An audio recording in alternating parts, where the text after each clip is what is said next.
کرد اپنے خود مختار علاقے کو آئیسس کے جنگجوؤں سے بچانے کے لیے جنگ لڑ رہے ہیں۔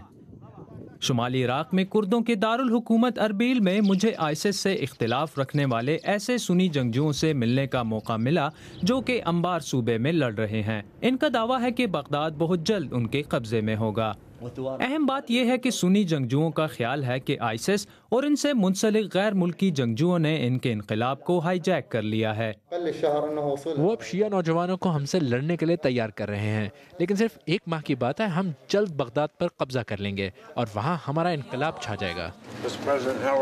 اپنے حالیہ دورہ عراق میں امریکی وزیر خارجہ جان کیری نے ایک ایسی وسیع البنیاد حکومت کے قیام پر زور دیا تھا جو کہ سنیوں کے لیے قابل قبول ہو۔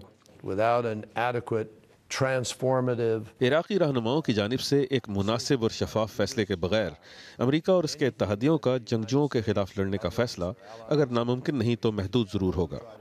عراق کے اس پیچیدہ بحران میں کسی ایک فریق کی فتح کا دعویٰ محض خام خیالی ہوگی۔ زیادہ سے زیادہ یہ عراق کی طویل خانہ جنگی کا شاید پہلا مرحلہ ہوگا۔